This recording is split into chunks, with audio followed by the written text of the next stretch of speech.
that thing you're talking about is us keeping him accountable, because I'm a member of that committee which found Floyd guilty and said, we're taking your 9 days salary. What more must I do? I've held him accountable. But he says, hold on, you are wrong. This is not donation, it's a loan. And no ethics code demand of us to disclose loans.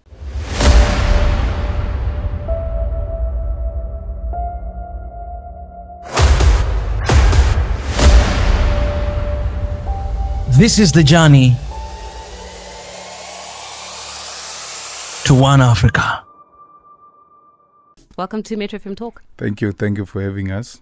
Let's talk a little bit about, first of all, around policy clarification. I think Yes. you and I have got lots to touch on Okay. within the time that we've got together. I know that when it comes to even the constitution of the EFF, socialism becomes a theoretical ideology as well as on the character of the EFF. Mm-hmm. Socialism obviously finds itself as well within some of the leaders within the 1950s and 60s, you know, Julius Malema, Kwame Nkrumah and the like, right? And they were even speaking about the notion of African socialism as a founding principle. Socialism, however, in many instances has been a failure.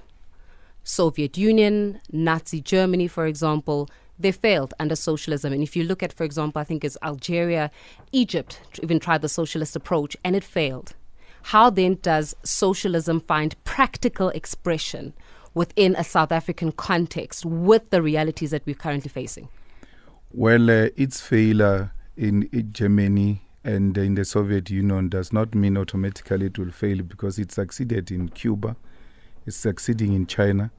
And Kwame Nkrumah and them, when they were speaking about African socialism, they simply meant socialism with African characteristics. That the principles of socialism which are applicable where we are will apply them to the best of our ability. And therefore we know that socialism, once given an opportunity, it will succeed. China today is one of the best economy run by a socialist state led by the Communist Party of China. So we can't say socialism therefore failed in one or two countries and create an impression that capitalism has succeeded. Because all of Africa, capitalism has not succeeded. It's a complete failure.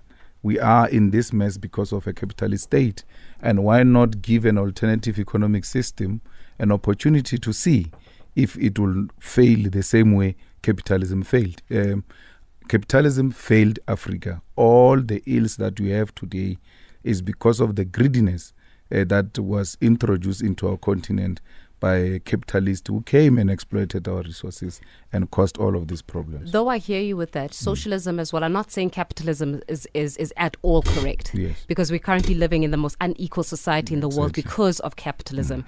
However, in that, for example, if you look at what happened before the coup in Ghana, where we had about 17 of state-owned enterprises out of the 64 in Ghana just before the coup, where they were working, only 17 of them were just working. And that expression finds itself because socialism also assumes that human beings are inherently not selfish, which is not true. The reason why we have some being more equal than others, even though we're all equal, is because human beings are inherently selfish. And sometimes socialism may be used to express, especially by the greedy, the notion of equality, but without practically applying equality. It says, it assumes that people will do the good for the betterment of mankind. And you and I know this is not so. We live in a country where we could have had it, but we did not have it, because human beings are inherently selfish. So how do you remove human nature from the concept and the ideology of socialism? It's not true that human beings are inherently selfish. We are not born like that. We are produced by a capitalist system to be selfish. Because when we are born, we are the most caring, we are the most sharing people. If you look at kids from birth, they share. They always embrace each other. They are very peaceful people. Then get corrupted as they grow up by a capitalist system that creates an impression that if this one doesn't know and then you become number one at school, it means you are the best. And that's why we now get to be taught to compete amongst ourselves. The earlier primitive society lived together. They survived through hunting. They survived through gathering. They survived through fishing. They did that as a collective and then were able to share before the capitalist system of greedy was introduced to us. It's not correct that. So when you say to people, let's go back to who we are, you're not asking them to do the most difficult thing. We are made in this image because we are made out of the image of our colonizers. We are made out of the image of those who control the means of production. They tell us what is right and what is wrong. But in a socialist state, look at the Cubans. If the Cubans were not under the illegal economic embargo imposed on them by Americans for more than 60 years, that country would have been the best of the best. Then they imposed embargo on them because they ideologically disagree with them. A country that produces doctors at the most expensive field of education in our country, they do it there for free of charge.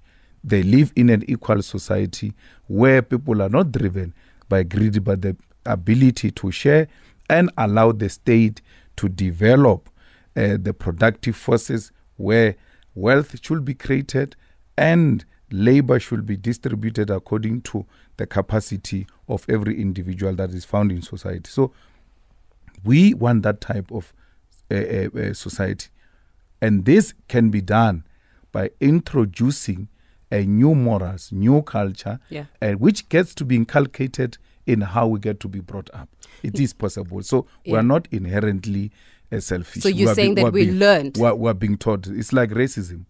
The white child never gets born to hate black kids. If you bring a new child of a white person here and you bring a new born black person here, they are going to embrace each other and love each other until their parents start telling them, be careful around those people. But then does that not mean that a complete overhaul of the current leadership in the current system? And I say this because post-colonialism, right, if it takes about 150 years or so to oppress a person, even we've got the likes of Frantz Fanon that speaks exactly about psychological colonization, right? Frantz Fanon speaks about psychological colonization. Our leaders spent about 27 or so years in jail. You can imagine the atrocities that were experienced in that. Our post-democracy or even post-democracy or post-apartheid leaders are still to a large extent holding on to some kind of ideologies that still keep the apartheid concept alive. So in order for us to have that society that you speak of where people are inherently good, where we're talking about the building of South Africa in itself, does that not mean a complete overhaul? How do you, because you have to deconstruct a colonized mind. How do you deconstruct a colonized mind from somebody who's 70-something years old? Well, the revolution means exactly that. There will never be a revolution if there is no complete overhaul.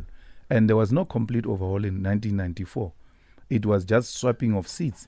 There was a complete change of mindset, of getting rid of institutionalized exclusion of black people. And that's why the system remains intact to the exclusion of the majority. So we want a complete overhaul that will necessitate the liberation of the mind. The 76-year-olds don't have a problem. They will all do what we want to do as the younger generation because they too know that we can only be guided by the younger ones. We lived our days. So when you look at what the leadership did when they came into the country, they actually continued with the management of their affairs on behalf of the colonizer and never engaged in any form of changing any mindset or changing any system. So the revolution means a complete destruction of an existing system and replace it with a socialist system that will now usher in a new culture altogether. Is our leader or the leadership of South Africa, do you think that they're psychologically colonized? We are all psychologically colonized. Remember that this thing is taught from street. So it's taught at home, it's taught on TV, radio, when you leave your house, your mind gets to be channeled to a particular direction. So to a point where we seek white approval. So in the absence of white approval, we think that which we are doing is not correct. So we ought to liberate the brain of an African child so that they know that they can coexist and be at an equal level with their white counterpart, and that the system is not meant to serve white people. I mean, we're so colonized to a point that we've accepted it and internalized it. I don't understand why would people go and stay in Alexander, come and work in Sandton, see all these beautiful things, and still go back to Alexander and do nothing about it. That they don't stand up and say, no, but this can't be. They are psychologically colonized to accept nonsensical arrangement they found and inherited from those who came before us. So that's why we've got this problem. That it shouldn't be Julius. It shouldn't be President Mandela. It must be the people themselves who say, but why do we go work there as domestic workers, as security guards, as shopkeepers, and then accept to come back to this type of conditions that we're subjected to? So we now have to re-educate them. They must learn to unlearn to accept unacceptable things, that we can live the same life they live in town because the power is in our hands, where we just stand up and say, this is no longer acceptable. But that means that the leadership of this country stands for or is the caretaker of white privilege. They are administrators. They are completely, they don't know what they are doing.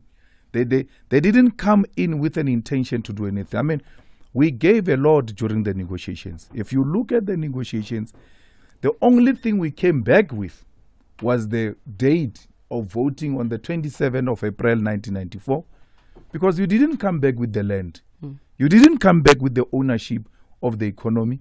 You didn't come back with the ownership of defense. The ANC, with its eyes and mind open, in 1994. If you would like to engage with him, simply give us a call, drop us a voice note. This is a conversation that is curated for you. 2024 is around the corner. Know your leaders. Know your leaders so that you know exactly who you're going to put in power for the next 5 years in this country. I'm going to let you finish your trail of thought, because you were speaking about what we left at CODESA on the negotiating table. And in fact, it's actually within the cardinal pillars of the EFF about economic justice. So you're basically alluding to economic justice being left on the negotiating table. Did they have a lot of room to negotiate, or was it just about who was negotiating at that time? Well, I think they were in a hurry to become something leadership because they only came with the date of elections, and that was it. But when we went there, we had all types of demands. Why would you say liberation took place in 1994, 27 April, but the oppressor did not lose anything and the oppressed did not gain anything? There is nothing to show from 1994 to where we are now, except that we've got some constitution which guarantees us some freedom of speech, and then we speak the way we like and we think that's what we've been fighting for. That has never been at the center of the foundation of the revolution. At the center of the foundation of the revolution was the land question. So the leadership went in there, negotiated, and Cyril Ramaphosa made this point one day in one of the NECs of the Youth League. He says to us, comrades, when we were negotiating there, already people were being offered shares in companies. A lot of them were beginning to receive shares of Vodacom. Vodacom was now coming into South Africa. Cell phones were going to be introduced. As people were negotiating freedom, people were negotiating the deals on the sideline of the negotiations. Which people? The leadership of the ANC. All of them? All of them. All of them.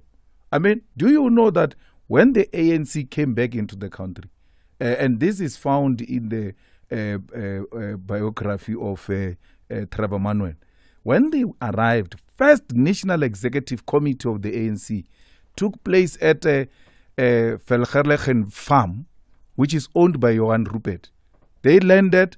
Trevor said, Velgerlegen, let's go. They got into the cars, went into the farm. They actually realized later that they were driven into a meeting, first National Executive Committee of the ANC, into a farm of Johan Rupert.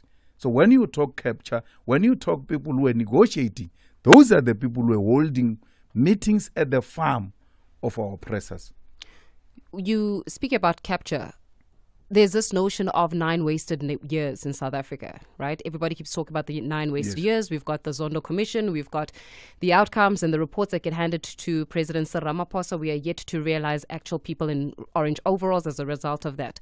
However, is the country still captured, in your opinion? And who is capturing South Africa currently? Well, there's no 9 wasted years. It's 30 wasted years. The ANC, since it came in, it was useless and wasted our time. because South Africa is owned by the Oppenheimers. They inherited it from Cecil John Rhodes. Our country's existence and its reliability is on mining complex.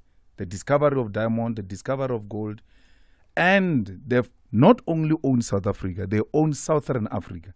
So Zimbabwe, he even named after himself, he called it Rhodesia, and everywhere else. So those are the people who own and control South Africa. They make a decision as to who goes, who stays. Do they control the ANC?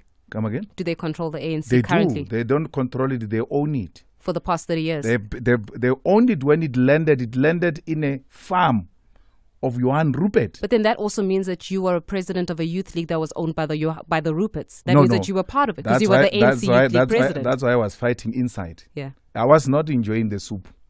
You can go into the youth league and check my history. I've never been to Rupert's house. I've never been to the latest capture, the Indians' houses. I've never been. I've always maintained a radical posture. If there is any house where I spend most of my time was in Soweto in Orlando at Winnie Mandela's house. I've never been part of a crew that got captured by white monopoly capital. I've got no relationship, none whatsoever, with white capital. But then if you differentiated or you differed in political ideologies, but also in who gets to benefit from what, why didn't you leave earlier? Why didn't you, when you found out about how captured the ANC was, or when you found out about who owned the ANC, right? You started political consciousness, from the age of 9 or so, right? With working Basupatsela. Yes. That's when you started your political ideologies. So you've been inculcated with politics from a very young age, which means that you were able to stand on your own. When you found out that Johan Rupert owns the ANC, why didn't you leave? No, why must I leave? I didn't leave the ANC, by the way. I know. Yeah, they expelled me. I was not going to leave. Only cowards leave. I fight from within. And I fight confronting the enemy directly, not in the corners. I fight from where it's supposed to be fought. I was not going to. From that 9 years, go and look at my track record in COSAS where I stopped Johannesburg, the whole of Johannesburg, demanding free education. I was very young at the age of 16, 17, stopping Johannesburg from Limpopo, not having a single relative to stay with, because I always believed that education is not a commodity. It can be sold the same way they sell bread and butter. At that age, I was fighting from within. I went into the leadership of the Youth League, introduced radical proposals on the land, on the economy, on accountable leadership, that corruption is at the center of what is destroying. There's little that we've gained from 1994. So I don't live, even in a personal relationship. I've got no history of living. So I don't leave. I stay and fight from there, from the center, from where it matters the most. Let's talk a little bit about governance. You don't leave relationships. So anybody that has been with you never is saying, yes, he does not leave. Look, I want us to look a little bit when it comes to the relationship currently, because local government is where the EFF is getting its training for what it looks like perhaps at a national level, maybe perhaps even more dangerous terrain simply because of the contingencies and the contestations that are happening within local government level. But the ANC right now says that they want to divorce from the EFF when it comes to local government and politics, particularly coalitions. What do you think is at the heart of this breakdown of relationship? Is it because the ANC is saying you're corrupt, the EFF is saying nope, the ANC is very corrupt? What is at the heart of the breakup between the ANC and the EFF in coalition governance? You know, some things are so shocking. You just wake up in the morning and divorce people you never married to. We're never married to the ANC. We don't have any relationship with the ANC. We participate in the government of Ikuruleni because we're invited by the mayor to do so. We're not invited by the ANC. He extended the invitation to the ANC as well. Remember, when we got invited, the ANC refused to send its own people for swearing in. And we said to the mayor, if they don't want to come, we've got people, we can take everything. So we have no relationship with the ANC, and we have no anti-nuptial contract or with accrual or without accrual, nothing of that sort, where you'll be able to say, in reference, this is what you agreed on. Why do you want to run away from what you agreed on? We have no relationship with the ANC. We are not corrupt. You know, tell me of a single, we're now almost a year in government. We have no single councillor in the MMC position who has ever been accused of corruption. Never. Because we don't play in the EFF when it comes to corruption. In the ANC, and I agree with them entirely, I would have done the same. They say this EFF is eroding our base because of the way they are working. Their MMCs are hard at work and they make the work of the ANC irrelevant amongst communities. That's why it's important to remove them, because they are an immediate threat of the ANC. Why? We share constituencies and constituencies see them for what they are doing. I mean, a ward councillor stays in a ward where there is a sewer blockage. An MMC of the EFF goes to the ward of that councillor of the ANC to go and do to unblock the sewer. The councillor of the ANC stops the MMC from unblocking the sewer. Or no, I love the sewer, leave the sewer to spill into people's houses. Why would you do that? What kind or level of madness is that? Where a councillor stops a municipality from doing service delivery. That's what we're fighting with the ANC about. They are not happy with the service delivery work that is being done by the EFF in Joburg, in Ekurhuleni, in Mogale City, in Nelson Mandela, in eThekwini. They know you give them work, they will do it. One white woman, I saw, Vianney was showing me on TikTok, one white woman saying, I will never vote for EFF. And then they said to her, why? Are everything they say they will do it. I know they will do it. That's why I can't vote for them. So she knows when the EFF says we'll take the land, we'll take it. When we say there will not be a single illegal dumping area in the municipality of the EFF, we'll do it. We are almost at 99% of cleaning Ekurhuleni. Simple things that took 30 years. We're doing it in less than a year, just to stay and live in a clean city, to clean after ourselves as a demonstration of self-love. We're being hated for that. Why are people not asking the ANC, if you say the EFF is corrupt, what did they do? Where have you opened a case against the EFF for its corruption? There's no such a thing. Because the EFF is making them irrelevant. So the best MMCs, look at the finances of Ekurhuleni, all in order under the EFF MMC of finance. Look at the track record of service delivery. And I'm happy, I mean, in a year's time, before elections, other researchers would have done a study and they will see that they are actually not bluffing. They are hard at work. So the EFF stands by the notion that you keep the members of the EFF accountable? Yes. You keep those that are in government accountable? Absolutely. I saw demonstrated even to much of the noise when it came to the EFF's 10th birthday celebration. Yes. There were certain councils that did not deliver, for example, on buses to bring people into the stadium and the agreements that they had made. Yes. On the other side, on the issue of accountability, let's talk a little bit about accountability on behalf of the Deputy President of the EFF. Right? So you've got the Joint Committee on Ethics and Members' Interest that found that Floyd Shivambu, your DP, breached item 10.1.1 of the Code of Ethical Conduct and Disclosure of Members' Interests for the National Assembly and Permanent National Council. Of course, the member of the House had an imposition of a penalty reduction of 9 days' worth of salary, and that, of course, was related to the 180,000 that was paid to him in 2017 by Skameka Pty Limited. Right. There was a penalty because wrong was done.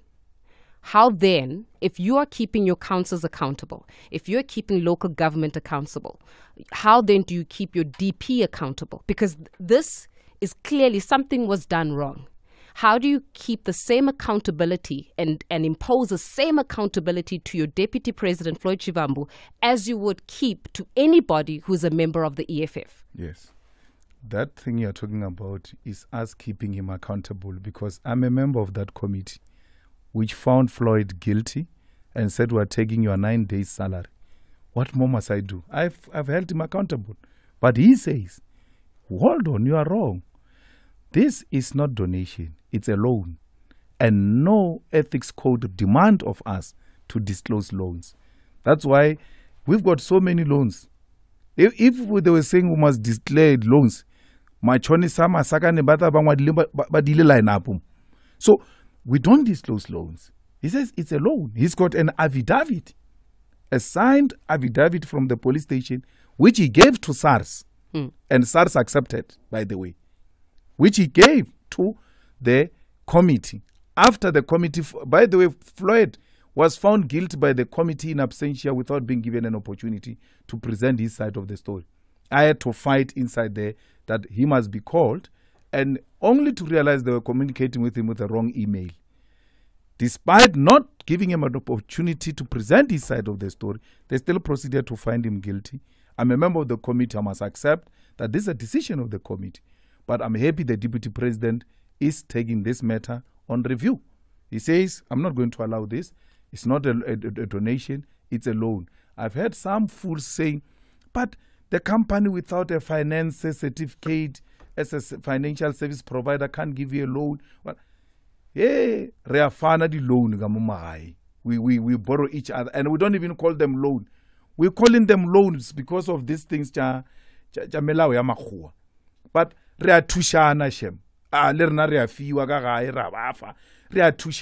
so siblings help each other. So Floyd says, my brother gave me a loan, and I'm going to pay for it. SARS accepted this explanation. Why not? So that's where we are. But all I'm saying is, this is EFF in the ethics committee holding a deputy president accountable. It's not the EFF that is going to court to challenge that decision. It's the individual who feel offended and aggrieved by that decision. And it is well within his right to go to court. I'm happy you didn't say VBS, because nowhere did Parliament say it took the money of VBS. There's no VBS anyway, which is proven that the noise that was made around VBS was actually man-made and concocted to want to drive a certain narrative to discredit the EFF. That has not been found in the EFF, in Floyd's case. It's him and his brother exchanging monies and then saying they owe each other. That's where we are. Well, I'm not on a witch hunt, so the good thing is that you're speaking to a journalist that reads. Yes, absolutely. Absolutely. Let's talk a little bit about, and I would like policy clarification here. Because the EFF, before I open the lines, the EFF has been greatly criticized for this particular cornerstone, which you have to clear up. And this is the issue around a borderless continent, right? Yeah. So borders in itself, right? The historical context of borders was colonial. Borders were formulated so that white people can divide which particular states belong to them. We understand that. Capitalism, cheap labor, apartheid, colonialism has led to an unequal society within the African continent. So we accept that. We take away the notion of borders and we say, you know what, all Africans are the same. The problem, because of the existence of the inequalities entrenched within colonial rule within the African continent, says that those who are less or more marginalized will go to the countries that have got more. South Africa stands as one of those countries, maybe alongside Rwanda, right? So there will come, you will have an influx of illegal foreign nationals coming here for better economic opportunities, as they would. The fear among South Africans is that the little that we already have as South Africans, now we have to lose it to illegal foreign nationals that come into this country because the EFF has said we are all Africans, so open up the borders. So how does political ideology find its expression within the reality of the lived experience of the South African? Because the South African will say to Julius, I hear you, but I can't afford to be giving an illegal foreign national a foot in my country when I'm already struggling. Afraid that we're going to have an influx of illegal foreign nationals into this country and there will be nowhere for South Africans to go. It's an imaginary thing. Do you know that there is no fence in Lesotho? Yet the Lesotho people are not here. Actually, Kgalema is the one who used to tell us this in the youth league, that but Lesotho ba ajwa fro ba no bi halagamu elisubela ba wela mra. It's imaginary. It's the colonizers dividing us and making us to hate each other for no reason. They will never come. Faith, Gauteng is more richer than Limpopo. The Limpopo people are poor. It's the poorest province. Baka yabona batho ba Limpopo. They are there. If that logic works, it doesn't have to start with a Nigerian who has to take so many flights to arrive here. If the poor are going to come, if there are no borders, and go where there are more opportunities, why about Limpopo was abandoned? Limpopo there's too many opportunities here. It's not true. No one will ever leave their home for that reason. But secondly, It's not the EFF that has always made Africans to come together. This city you are sitting in, it was built by the sweat and the hard work of all Africans, Mozambicans, Malawians, all of them. This mine that I told you that the anchor of the South African economy is mining complex. These mines that are supporting our economy have always been mined by Africans without the EFF being formed. That's why the language Fanaka law was developed, because Africans have always been together. Le khaufi le tlore Malema ke ena tlenga Fanaka law. Ke ikreile namo, ke ikreile Fanaka law, which is a clear demonstration that Africans have always been together. There've never been a point where Africans have never been together. Le tswere gate auna fence. Unoba gate fela mo Lesotho mo Swaziland mo Mozambique mo. There's no fence. Our people are already interacting, as it were, without any influx of any people coming to take from the poor of the poor. Our South Africans are already feeling marginalized and disenfranchised. And that's why there's this notion, and I truly don't believe South Africans are xenophobic. Yes. I feel like the issue and the notion of xenophobia is a very simplistic view of the issues of South Africa. South Africans are unemployed, Julius. Yes. That's a fact. South Africans don't have economic power. That's a fact. The very same illegal, undocumented foreign nationals are being used as truck drivers, as waiters and waitresses, and they're used as cheap labor because the employer gets away with murder. It disenfranchises the South African who is also looking for that job. I'm not saying every South African is going to want to be a truck driver, but it's certainly taking away the opportunity from that South African that wants to be that truck driver. So then how then do we start reconciling it? Because at the heart of it, it's economic issues, and we can't run away from that. So where do you reconcile and say, yeah, there are too many illegal foreign nationals here that are being used by capital as a form of cheap labor? Well, it's imaginary. There's no such a thing that there are illegal foreigners who are waiters and waitresses. It's unscientific. It's not proven. It's not true. Secondly, these people that we are saying are taking our jobs and economic opportunities, Faith, let's line up the buses now and put them into the buses and let them go. Will still be poor. Actually, more poorer without them, especially you, the black elite, because it is you who have hired these people into your houses. So it's not true that when they leave, you'll get jobs. They do not own these people that you're talking about. They do not own the means of production. They don't own the land. They don't own the banks. They don't own the financial sector. They don't own monopoly industries, which is what should create jobs, not what you're talking about. Na ke tlo le motho wa Zimbabwe re lwela ba le security. But me and a Zimbabwean must fight over being a security guard. Why should we fight over that? Why are you not saying let's all mobilize each other? And I never said South Africans are xenophobic in all of my articulation. I'm saying this thing is imaginary because South Africans coexist with these people. They don't have a problem. But let me make the last point. Yeah, in Alexander, Dudula goes and remove those foreigners, all of them who are selling tomatoes in some open space there. They remove them completely successfully. They go. Not a single South African went to occupy that space where they were selling. As a result, Alexander people started complaining. South Africans didn't go and sell at that land. And it's just that, we say these things here, now. They don't record them so that during your spare time, they must say, Faith, you like reading, you like researching, you like being exposed to these things. Now, Dudula has moved people here. This is what they were doing. Let's make an observation and see what's going to happen in a week's time. If indeed these people have taken anything from South Africans, let's go and see what will happen in a week's time. Nothing will happen. If anything, those people are going to come back, they are going to be received, and our people are going to buy from those people. The nonsense I don't agree with is this thing of selling expired food.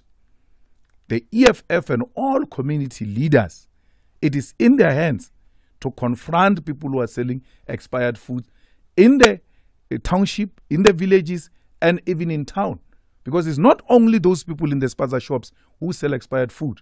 Even shops like Spa sell expired food. So the story should not be about cheap people that we undermine and we can always speak bad about them and to them. It must also, the struggle must be taken to the powers that be. That in South Africa, ShopRite, Checkers, whoever you are, you're not going to sell expired food because we're going to confront you if you do that. Let's take a few calls. In fact, I've got many voice notes. I've got a few calls. I want to open up the lines. Maybe let me start off with a few voice notes. Dumelo, do you have got a voice notes? Okay, let's take calls. He says I must take calls. Let me start off with Kwamhlanga with Dixon. Dixon, hi. Hi, Faith. Hi, Dixon. Go ahead, sir. Yeah, now I'm so disturbed and I'm so disappointed by my brother in the studio. You know that security guard that is talking about those competing with an illegal foreigner is supporting his children with that money for being a security guard. You understand? And one other thing, I'm a victim myself of this illegal foreigners who are employed in our country. You remember I called you some weeks ago when the minister was there saying that my company is employing 95% illegal foreigners. Yes, I remember. And I even gave Minister Adam Mutsualedi your contact details so that he can sort this issue out. You know what's the problem? Yes, sir. People are saying these foreigners are hard workers more than us. They find us here, we teach them the job. You know what they do? They do extra activities when these white people ask them to go to their houses to clean after their dogs. They go there. So now that you cannot go to their houses to clean after their dogs, they say now you are a bad person because foreigners agree to that. They agree to being exploited. So I even tried to phone the regional office of the EFF. I think it's Philip Makwala or something like that. That guy never even came back to me. You know what I'm trying to say? We are not xenophobic in South Africans. And it's the employer that is doing this, Dixon, time and time again. Dixon, I've noted your point. I'm going to take one more call, sir, but I thank you very much. I've noted your point because you have phoned in to express this very same concern. It's a big concern. Let me go to Keith in Sandton before I take a break. Hi, Keith. Hi. Yes, sir. How are you? Good, and you? Go ahead. Good. Right now, I wanted to just, one of our colleagues, the pillar that we don't negotiate on is obviously the expropriation of land rights. So I just wanted to check the CIC's view on 1930 for the native land as rights. I think we were allowed like 3%, and then it changed in 1936 to a native trust. We were given something like 13%. And we are in 2023. I think we probably own less than 50% of land, right? Our comrades.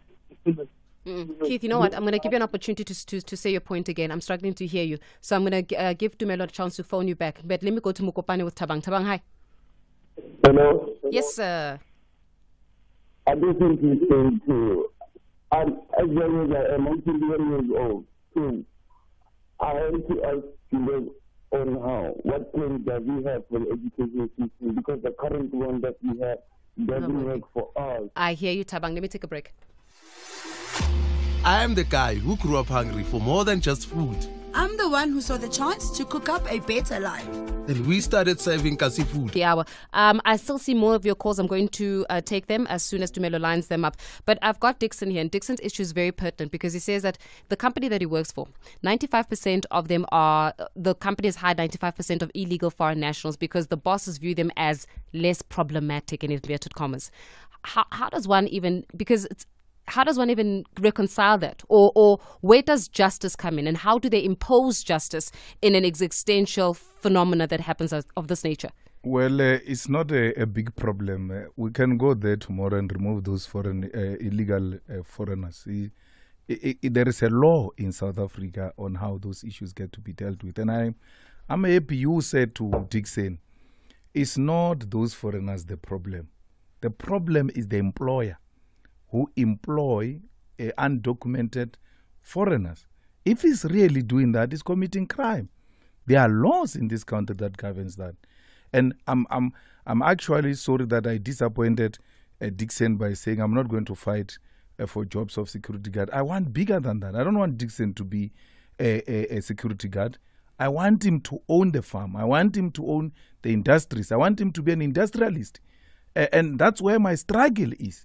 My struggle is not to perpetuate slavery of black people.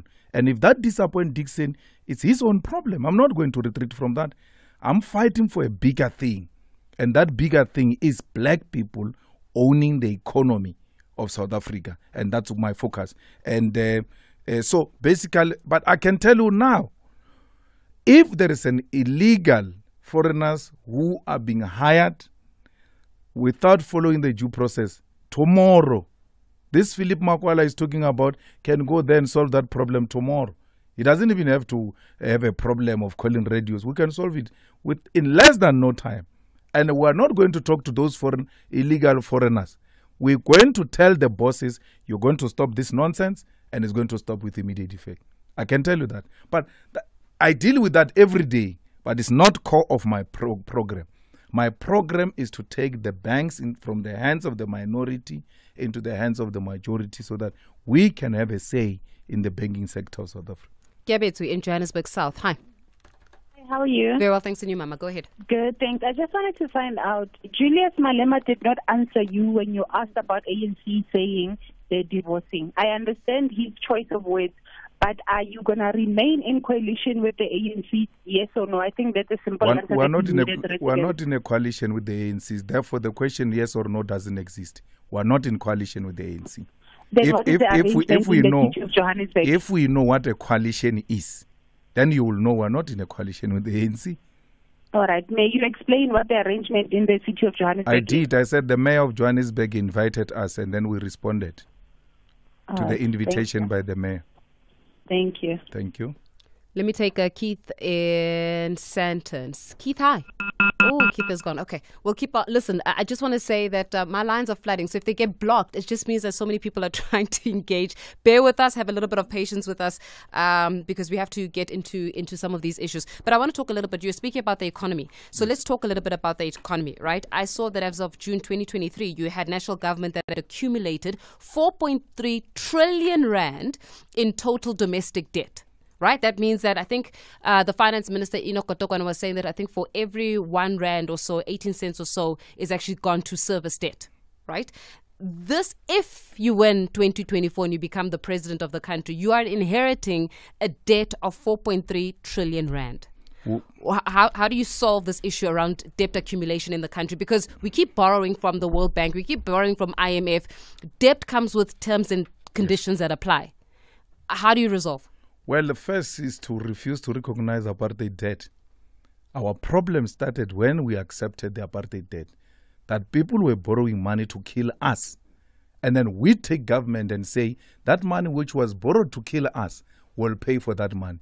We ought to have from the beginning said we're not going to pay for an apartheid debt. And we will not recognize this debt of the ANC, of World Bank and IMF, which is given to us even when they can see that we've got a crisis of affordability. They keep on giving it to us because they want to control us. They want to control the politics. They want to control the policy. They want to give the economic direction of this country through debt. And the EFF's position is very clear. We do not recognize debt of the IMF and the World Bank. They need to be confronted and they need to be told, you build a problem for us from when you impose the apartheid debt on a democratic government. That debt was meant to kill us. Why should we reward people by paying the money that was borrowed to kill us? Let's talk a little bit also about 2024. Yes. Voter apathy is a reality in this country. It's been dwindling since 1994, in fact. The median age, which is very ironic in South Africa, is about 28 years of age. Those are the people that are actually citizens, the majority, 61 or so % of them are 28 years of age in this country in terms of being youth. Now, they're not voting. They're not voting because they don't trust you politicians. They don't voting because they don't trust that you will deliver on your promises. So why is it that a young person who's 24 years old listening to this conversation, why must they vote for you? Why must they make you president of the republic? Well, I'm happy that you raised that point because the youth don't see politics working for them. So the first thing you do is to make sure that politics work for the youth. And once they see the politics working for them, they will come in their numbers. Look at what we did at the institutions of higher learning. When we took over the SRCs, we said the budget which is spent on Freshers Born festivals must be cut by 70%. That 70% must go and feed the needy students at the universities. They used to spend millions at universities doing bashes with the SRC money. We cut that and we give the poor lunch and supper from the money that was supposed to organize festivals. What happened? The youth then realized that in the institutions of learning, that this thing is working for us.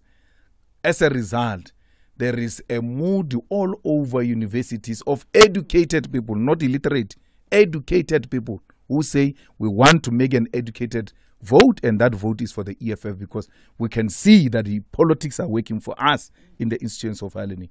Let's make the politics to work for our people. What will you do? I'll give them the land. I will give them access to education free of charge. I will beneficiate the minerals of South Africa and industrialize the economy of South Africa so that we are not an economy of consumers, we are an economy of people who produce. Manufacturing ought to be revived in South Africa if we are to create sustainable jobs. I will end load shedding in less than no time because load shedding is man-made. When there is World Cup, there is no load shedding. When children write matric exam, there is a load shedding. Have you ever seen such madness in life where we must switch on the lights to see rugby and then switch off the lights when the children are writing an exam? What type of this load shedding are we dealing with? It has got eyes and ears.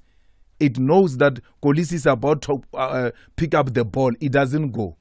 When Kolisi finishes, then it goes. It goes with the World Cup. It's man-made. It's created to empower Cyril's Who made people. Cyril and the Cyril ANC. Ramaphosa made load shedding. Yes. How? Because they want to empower the IPPs. They don't maintain the coal power stations. They close coal power stations because the biggest problem at the center of what we're dealing with here is the maintenance of our power stations. That's why they tell you Unit 1 has collapsed, Unit 3 has collapsed. There is nothing magical that Brian Molefe did and Marcelo Gogo did. All they did was to make sure they maintain our own power stations. They close this one. They know if we close this one for 2 days, it will be up. Before you know it, we go to the next one. There's generally no maintenance, and corruption is eaten away that ESCOM. What do? They then say, no, let's load shed so that we create a crisis. When we introduce independent power producers, our people are going to say, oh, maybe there is a solution here. Let's go with independent power producers. Who is independent power producers? It's Remgro. Who owns Remgro? It's Johan Rupert. You are now going to be given electricity by Johan Rupert. I mean, this crisis faith. I mean, let's go to Prasa. Look, there is no long distance trains from November last year until today. The people of Limpopo used to occupy that train full to capacity. Eastern Cape, full to capacity. They rent locomotives, put them there, and then do not give them to people. And then they say, we spend 600 million. These locomotives only gave us 10 million. Then we all say, no, it means it's a waste of money. That's why we can't spend 600 million only to get 10 million. No, they didn't use the locomotives. They hired with 600 million, put them there, and create an imaginary crisis so that when they come and say, let's outsource this thing to our friends, people should say, no, maybe we'll get trains because we have not been getting trains. All of this is a fact. Under the President Ramaphosa, who said he's going to be corrupt-free, he's going to be transparent, he's going to do lifestyle audit on ministers, he's going to crack the whip on corruption. This government has become the most corrupt government that switches off lights for children who are writing matric exams. Let me take Kaya in Tonga. Hi, Kaya. Hi, good evening. How are you? Very well, thanks, and you, sir. Go ahead. Good. So, Mr. Malema, quick question, sir. How are you planning to take over the economy that has been built on systems that oppresses the majority of our people?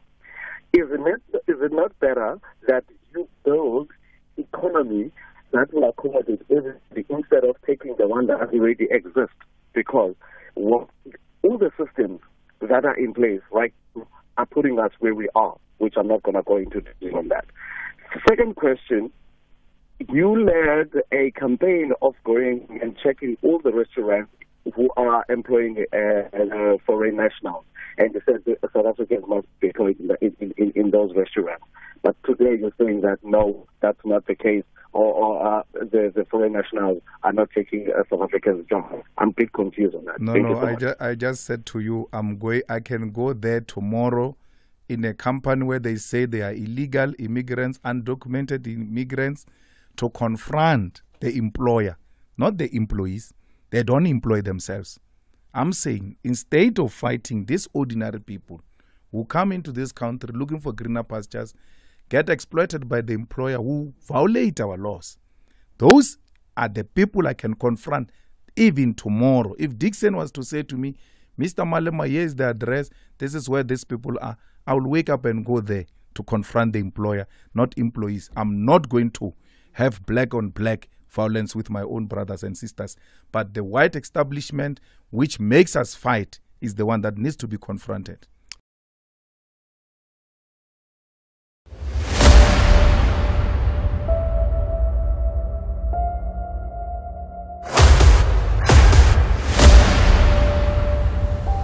This is the journey to One Africa.